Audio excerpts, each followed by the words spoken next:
Good morning, Emerson. Today is Tuesday, March 29th. On today's show, Emerson's a cappella group Noteworthy will be singing for us in studio. And Brian Collins takes us behind the counter of one local sandwich shop. Good morning, everybody. I'm Anna Rodriguez. And I'm Terry Stackhouse. How are we doing this morning? I'm very well because we are one day closer to graduation. For we me, are? at least. Are we graduating together? I'm sorry, you're not graduating. I feel bad for you. But I am graduating in a few weeks, and that means that I have to be a working adult out in the real world. Now, working woman.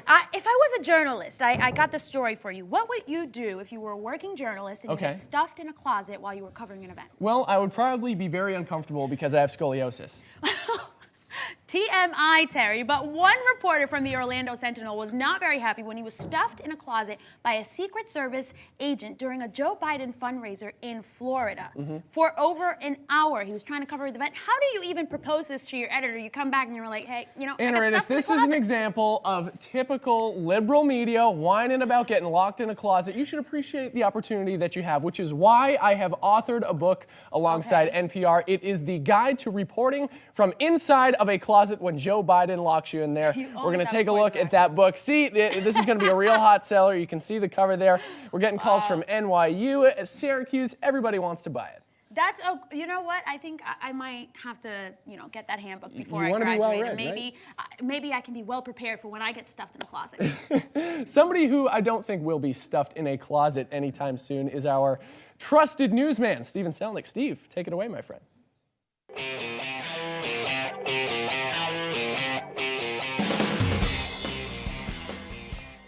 Terry, I've been stuck inside that closet for far too long. Hello and good morning, Emerson. I'm Steve Selnick, and here's the news that you need to hear.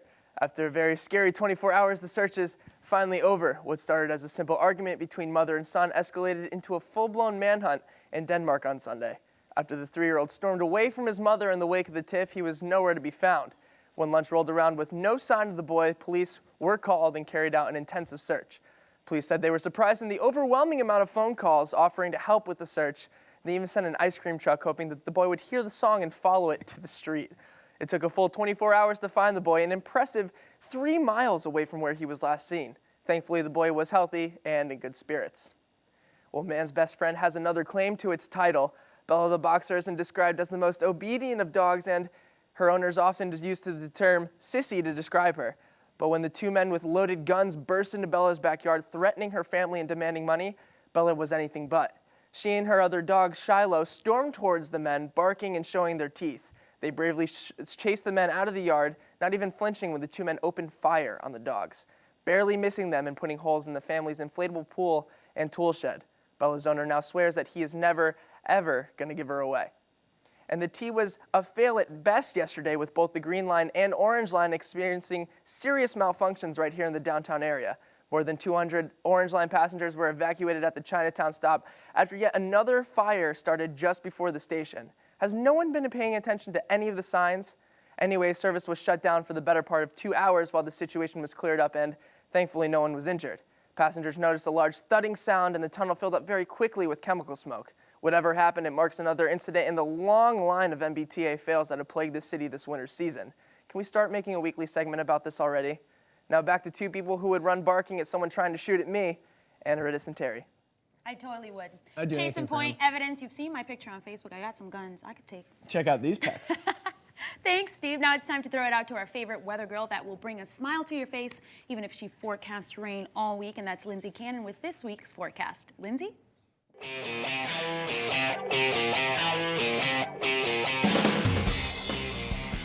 morning, Emerson. It seems we're in a bit of a slum, but tomorrow there'll be sun. So springtime, here we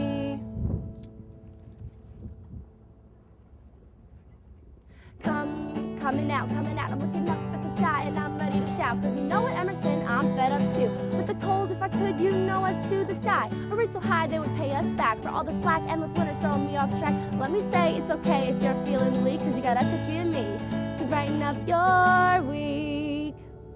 And it is my pleasure to give you today's forecast. Today it's going to be windy and partly cloudy with a high of 45 and a low of 30. And now for today's 5-day forecast. Wednesday, sunny, high 50, low of 34. Thursday, rain with snow, high 46, low of 35. Friday, rain with snow, high of 39, low of 33. Saturday, rain with snow, high of 40, low of 34. And Sunday, partly cloudy with a high of 45 and a low of 36. Now back to two people who are always serving it up right, Terry and Anaritis.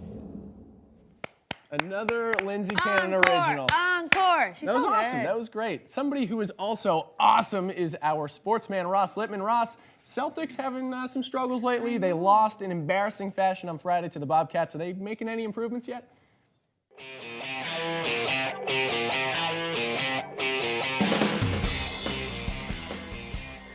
Quite frankly, Terry, no, they're not. However, I came to play.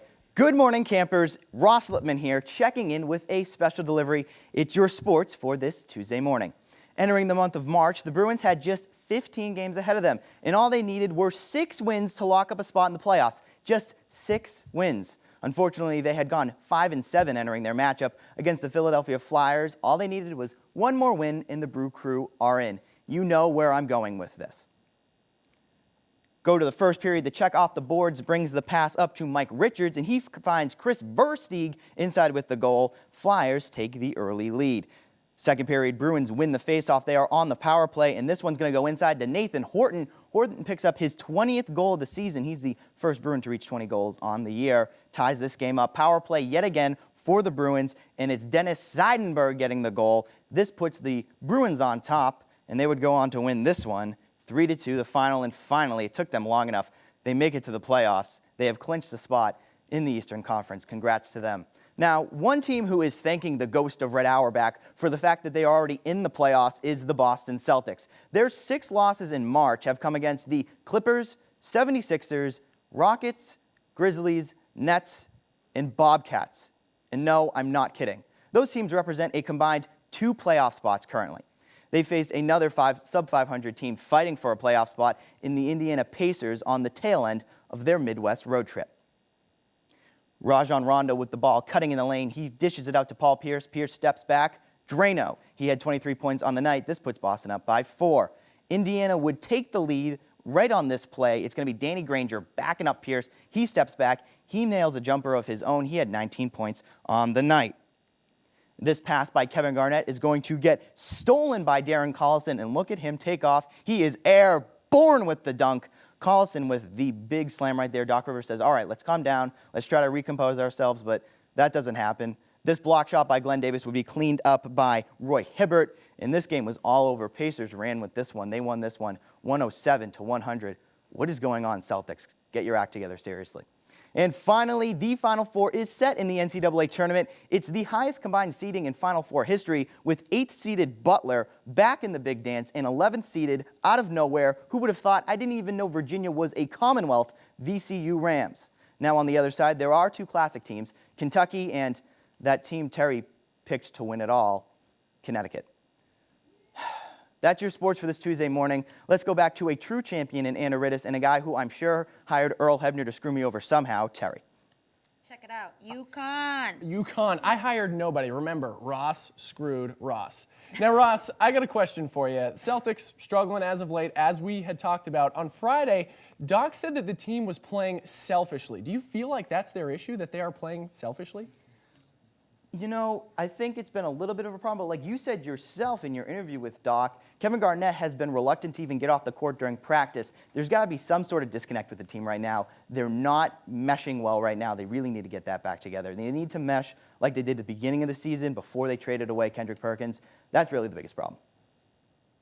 Umbutu, all for one. Thank you, Ross. It is now time for our first commercial break, but when we come back, Megan Mitchell is going to show us who she met this week. Stay tuned. You're watching the Emerson Channel.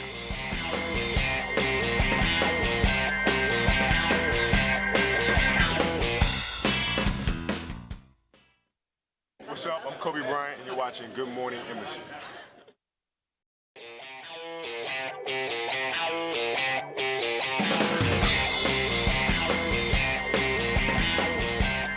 Welcome back to Good morning, Emerson. Anaritas, today we are talking about something that is the biggest threat to national security since anthrax. We're talking about lazy cakes and drank.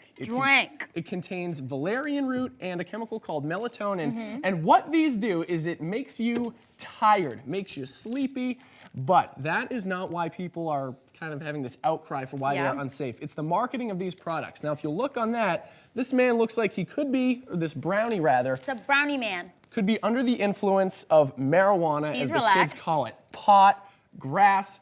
Do we need to step in and get rid of these or drank? Does Mothers Against Drank Driving need to get these off of the market? I think these are like the love childs of Four Loko, and we're starting to see this movement again where people are trying not to consume these products because they're highly dangerous. It says for adults only. You cannot consume alcoholic beverages if you're eating this or drive any heavy machinery or operate any heavy machinery. So I'm gonna stay away from it, and while you have a triple bypass later on this afternoon, You're making me tired, sorry. We're gonna See, I think if you need a good night's sleep, go ahead and try one. I think I'll pass. You know what, really though, doctors say it's got 12 times the amount of melatonin that you need to sleep, so I wouldn't recommend trying. But right now, smells disgusting. It's time to check in with somebody who makes me fall asleep every time he opens his mouth.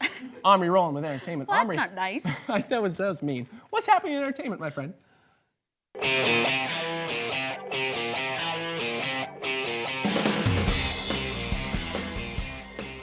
Thanks, Terry. Just a great way to start my morning. 11 years ago, I was on the brink of puberty, and the most exciting thing in my future was my bar mitzvah. At around the same time, the Farley brothers, best known for directing comedy gold like Dumb and Dumber, were pitching the idea of a Three Stooges remake. And while I've managed to only blossom since then, the same cannot be said for the Farley brothers' brainchild. After being picked up and then dropped by both Warner Brothers and MGM, they found a home for their baby at Fox. Things started looking up in 2009 when Oscar winners Russell Crowe and Sean Penn agreed to play Moe and Larry, and six-time Kids' Choice Award winner Jim Carrey pledged to gain 40 pounds to play the part of Curly. But it is now 2011, and with each passing year, the star power attached to the movie is fading fast. All three original actors attached to the movie have dropped, and the list of actors rumored to replace them changes more often than Lindsay Lohan goes to court. That's a lot. Benicio del Toro, Paul Giamatti, Woody Harrelson, Larry David, and even Justin Timberlake and Johnny Knoxville have all been named as potential stooges. But reports surfaced yesterday that the Farley brothers will be announcing the finalized cast by the end of the week, and that the frontrunners are Mad TV's Will Sasso as Curly, Hank Azaria as Moe, and James Marsden as Larry. I have nothing against those three guys, but how can you go from Sean Penn, Russell Crowe, and Jim Carrey to What's-His-Face, and James Marsden? But not to worry, I have the perfect solution for casting the Three Stooges, and they can all be found right here at Good Morning Emerson. And while the three actors who end up playing the Three Stooges probably won't be receiving Oscars for their performances, this year's Best Actress winner Natalie Portman recently had to defend her title. It's been rumored that Portman took too much credit for the dancing scenes in Black Swan, not giving her dance double, Sarah Lane, enough recognition. Black Swan's choreographer, who also happens to be Portman's fiance, claims that his baby mama did 85% of the ballet in the movie. But according to Sarah Lane, it was she who did the majority of the dancing on screen. In fact, she claims that she did 95% of it. Lane also says that the producers of Black Swan told her to keep her mouth shut so that Natalie had the upper hand during award seasons. Portman's dance double claims that it's demeaning to her profession for Portman to try and act like she could pick up ballet in a year and a half, while most ballerinas devote their entire lives to it. She then also added that she holds no ill feelings towards Portman. Yeah, Sarah Lane, sounds like you're her biggest fan. Lil Wayne and Paris Hilton take Miami. No, this isn't a spin-off of the Kardashians, Kourtney and Khloe Take Miami. The two actually met up for an interview that will be featured in the April issue of Interview magazine. You might think the two have nothing in common, but don't forget that they've both been to jail, are multimillionaires, and are both recording artists. When Paris brought up the idea of a Hilton-Weezy collaboration on her upcoming album, the hotel heiress said, "Well, if you'd be on my album, then I would be honored. That would be the sickest thing. We should get each other's numbers so we can call each other after the interview or text or something." Weezy's response, cool. The two also talked about horoscopes, baby sharks, and bonded about being in solitary confinement while in jail. Ah, isn't it beautiful when felony can bring two people together? To read the rest of the interview, log on to Interview Magazine's website. Now back to a girl with more swagger than Lil Wayne and a guy that spends more time in front of a mirror than Paris Hilton, Anaritas and Terry.